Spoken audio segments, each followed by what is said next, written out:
Numa manhã de sexta-feira, por volta das 7h30, quando seguia meu caminho para o trabalho, encontrei meu trajeto habitual bloqueado devido a um acidente. Optei então por uma rota alternativa, mais tranquila e longa, passando pelo parque industrial a leste da minha casa. Enquanto atravessava o parque, que estava silencioso, exceto pelo ruído dos caminhões a diesel e raros carros como o meu, deparei-me com uma cena intrigante. Ao subir uma pequena colina e passar por um conjunto de trilhos de trem, avistei um carro parado à beira da estrada, com o capô levantado. Ao lado do veículo, estava um homem parado junto à porta do motorista, observando-me atentamente. Conforme me aproximava da colina, pude notar que o carro era um modelo esportivo de 2 portas, de cor cobre, fabricado no final dos anos 70 ou um Nissan dos anos 80. Embora eu geralmente seja bom em identificar carros, minha atenção foi desviada para o homem, cuja aparência remetia diretamente aos anos 70. Ele vestia jeans azul, uma camisa branca com a gola aparecendo acima do casaco, botas de trabalho bege e um casaco de couro estilo anos 70, em tom bege escuro, com lã na gola. Um grosso bigode escuro adornava seu rosto, e ele ostentava um corte de cabelo reminiscente do personagem John Travolta em Os Embalos de Sábado à Noite. Era um homem robusto, provavelmente com cerca de 45 anos e mais de 1,80 m de altura. Apesar de sua aparência imponente, ele parecia calmo, com as mãos profundamente enfiadas nos bolsos e os pés firmemente plantados no chão, de costas eretas. Quando nossos olhares se encontraram, um momento ficou gravado na minha memória. Desacelerei para verificar qual era o problema e comecei a parar atrás do carro dele. Ele simplesmente ficou olhando para mim o tempo todo, sem acenos de cabeça, gestos de saudação ou qualquer sinal para indicar que precisava de ajuda. Seu rosto permanecia inexpressivo, com as mãos firmemente nos bolsos, sem mover um músculo.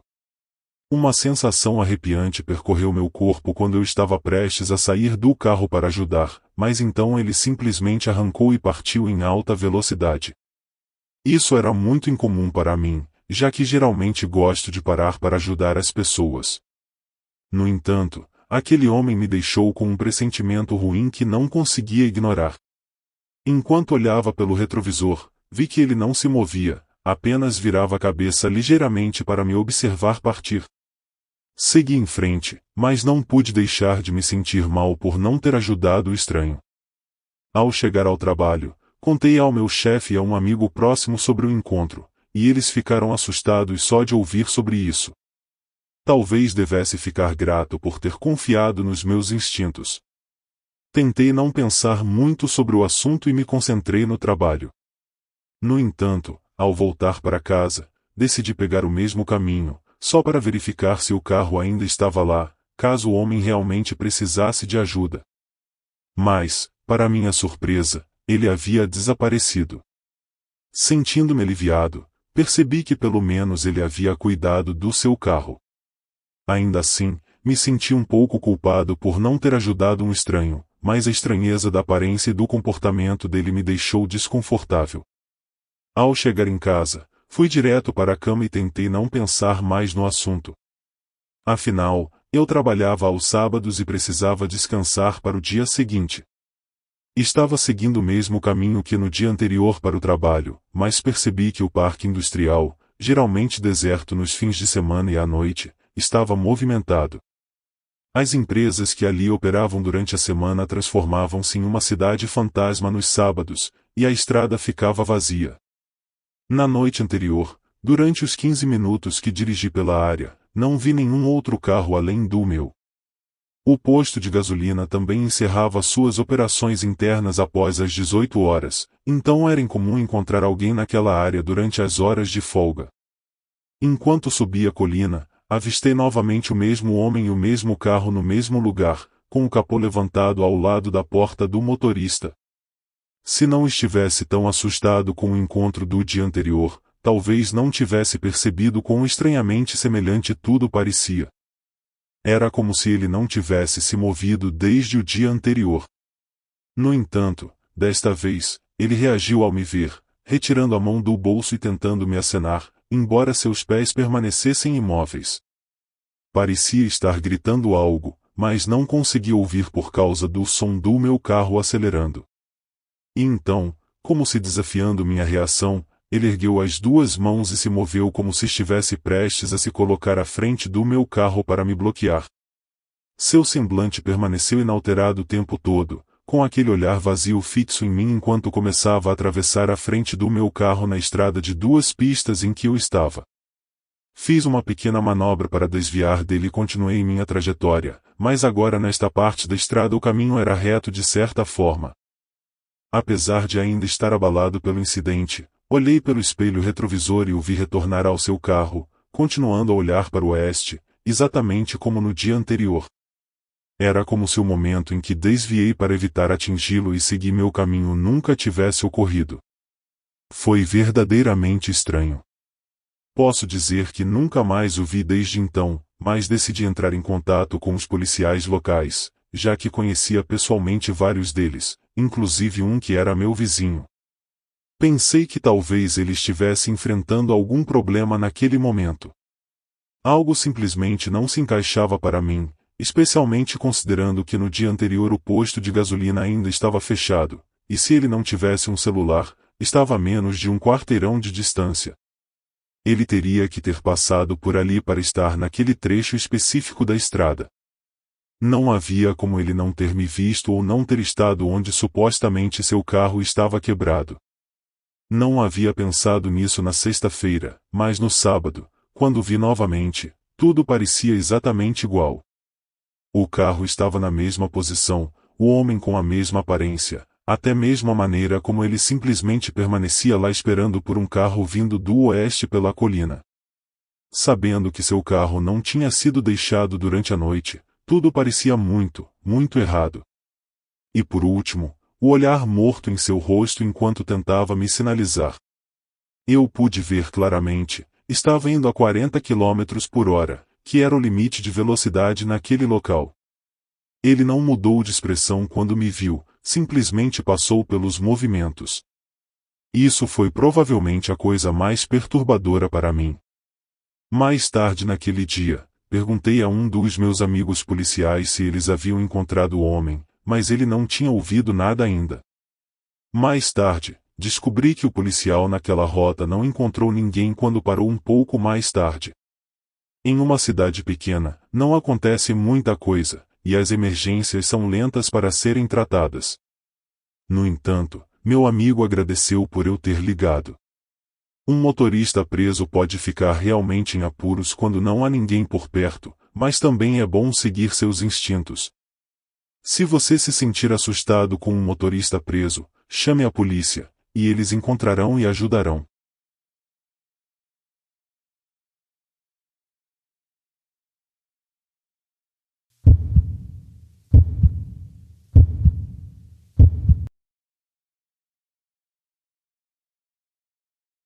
Há alguns dias, algo perturbador aconteceu comigo. Normalmente, não costumo utilizar o ônibus para voltar para casa após o trabalho, mas meu carro quebrou e não tive outra opção. Era por volta das 17 horas, eu estava sentado em um canto tranquilo da estação de ônibus, concentrado em meus afazeres e lendo. Foi então que um homem se aproximou e se sentou ao meu lado. Ele aparentava ter cerca de 50 anos, vestia roupas largas e desalinhadas, e emanava um forte cheiro de suor. Com o passar dos segundos, o odor começou a me deixar nauseado. O homem começou a esfregar as mãos e murmurar consigo mesmo. Diante disso, levantei-me, fingindo verificar os horários dos ônibus, e me dirigi a uma área mais movimentada da rodoviária. Escolhi um banco de frente para o meu ponto de ônibus e retomei minha leitura. Cerca de 10 minutos depois, percebi pelo canto do olho alguém se aproximando. Ao olhar, constatei que era o mesmo homem novamente. Ele sentou-se ao meu lado mais uma vez, demasiadamente próximo e desconfortável. Ele contorcia-se e continuava a murmurar incessantemente, e seus murmúrios tornavam-se cada vez mais audíveis. Com o ônibus atrasado, comecei a sentir medo. No entanto, havia outras pessoas ao redor. Felizmente, nada realmente aconteceu. Por isso, acabei não pedindo ajuda. Após alguns segundos, levantei-me para entrar na fila que se formava para o meu ônibus. O homem não me seguiu, embora eu tenha olhado uma vez e o tenha visto olhando para mim. Quando o ônibus parou, o homem permaneceu imóvel. Senti um suspiro de alívio quando me virei para embarcar no ônibus, encontrando um lugar entre duas outras pessoas. No entanto, ao colocar o pé no degrau do ônibus, ouvi uma briga atrás de mim. Virei-me e vi o homem empurrando na fila para ficar diretamente atrás de mim. Meu coração começou a bater mais rápido e comecei a pensar que ele estava realmente tentando me seguir. Sabia que se escolhesse um assento vazio, ele certamente se sentaria ao meu lado. Por isso, optei por sentar ao lado de uma mulher na frente do ônibus. O homem ainda sentou-se diretamente atrás de mim. Eu consegui ouvir sua respiração e seus murmúrios, além de ainda sentir o cheiro do suor. Sabia que ainda precisava pegar outro ônibus quando descesse deste, e meu plano era correr o mais rápido possível para o outro lado da cidade até o próximo ônibus parar. Torcia para que ele não me seguisse, ou pelo menos não conseguisse me alcançar. Felizmente, consegui correr e subir no outro ônibus no momento em que ele estava partindo. Não olhei para trás, talvez estivesse sendo paranoico. De qualquer forma, decidi que não pegaria o ônibus do trabalho para casa novamente.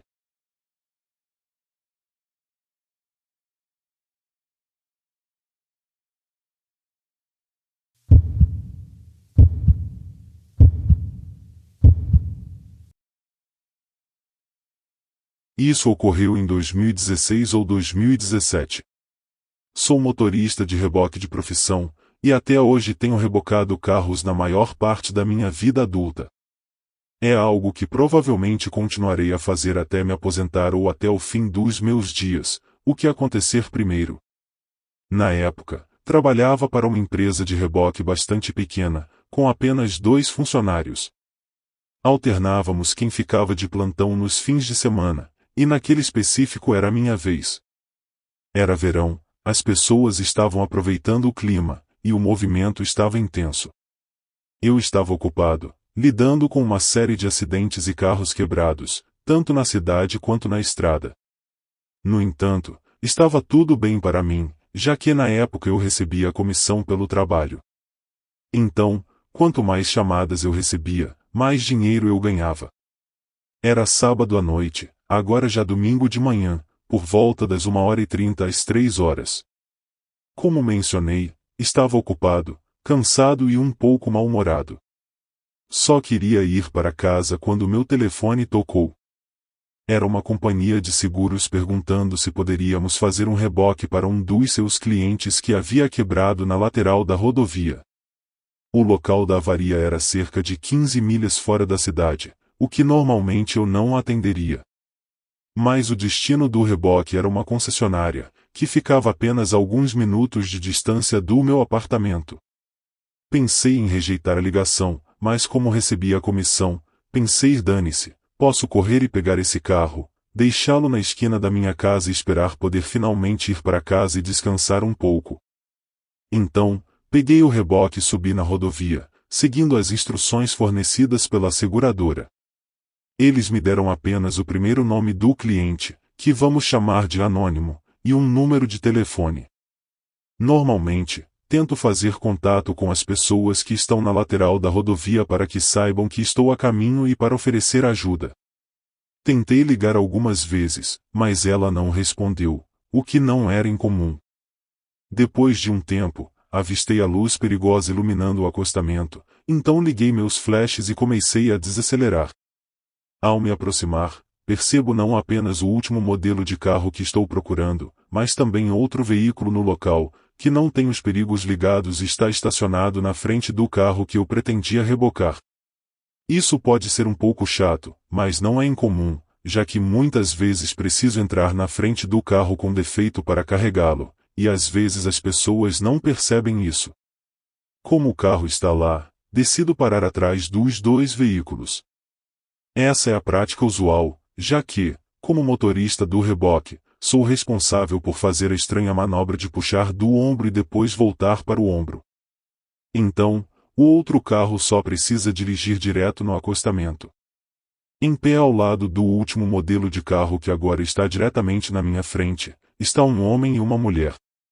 A mulher, provavelmente com pouco mais de 18 anos, está vestida para sair à noite.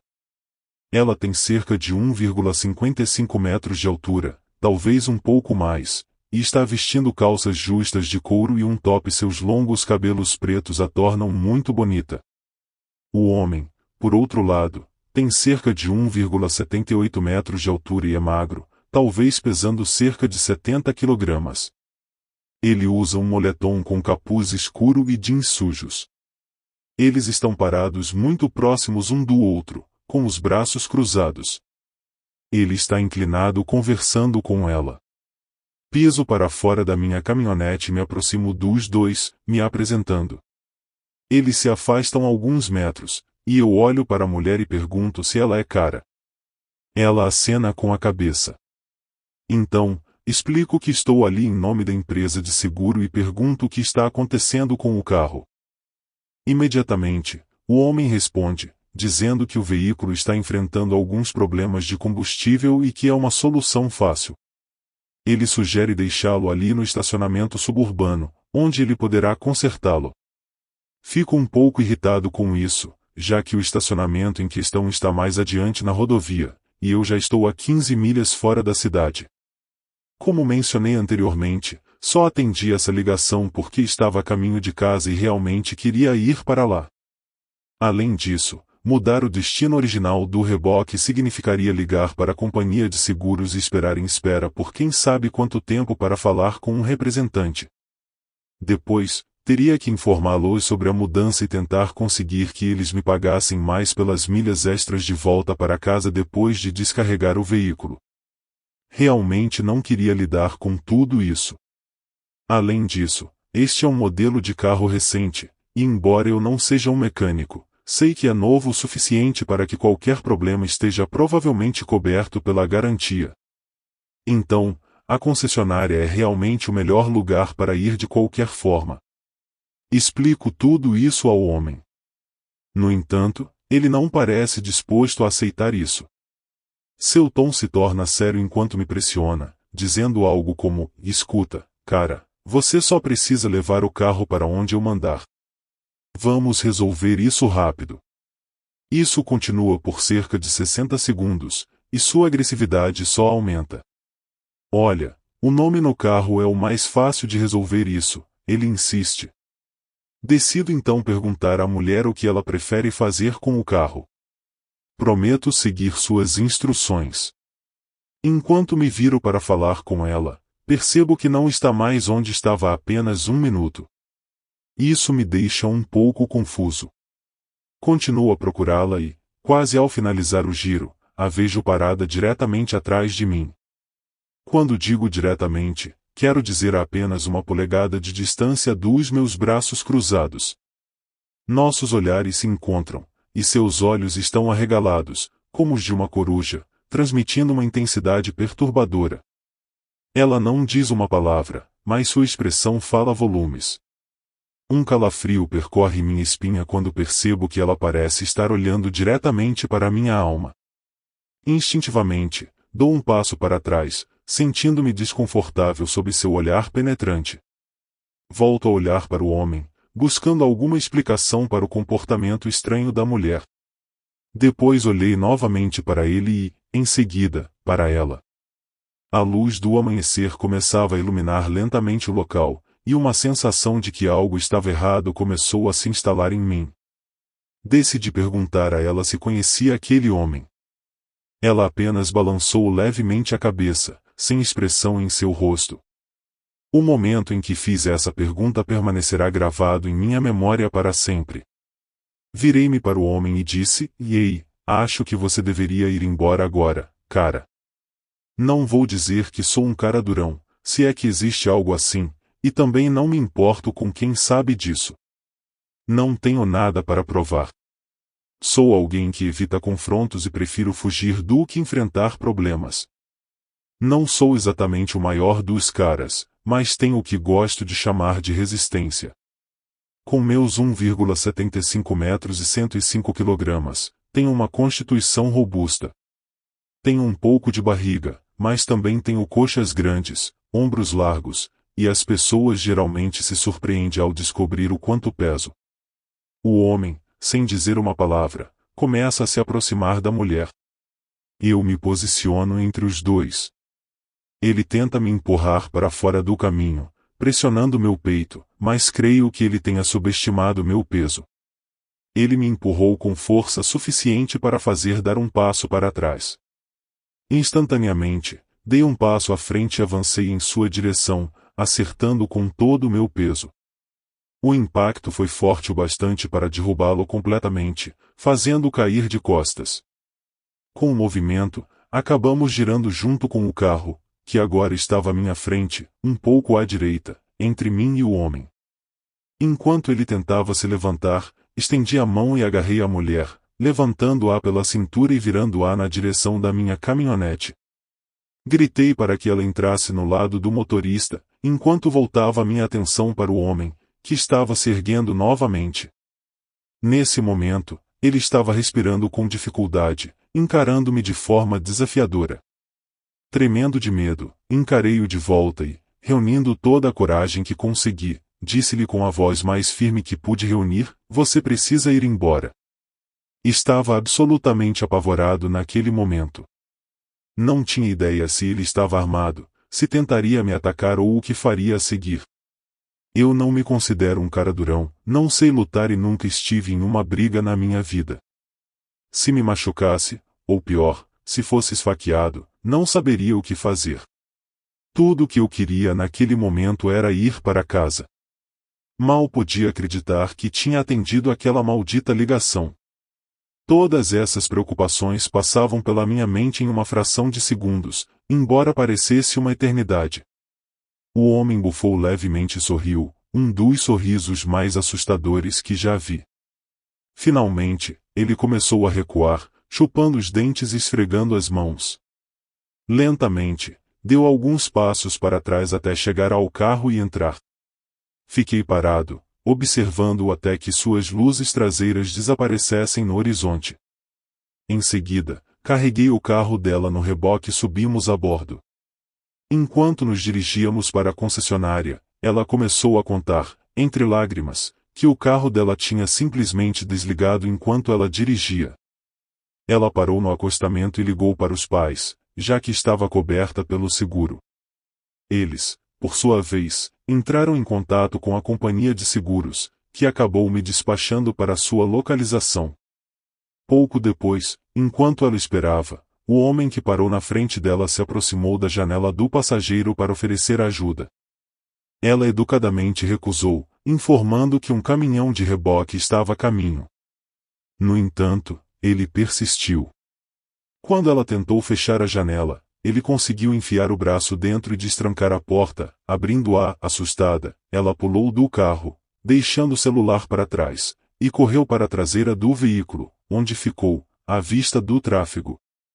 Ele foi ignorante com ela e a impediu de voltar para o carro sempre que ela tentava.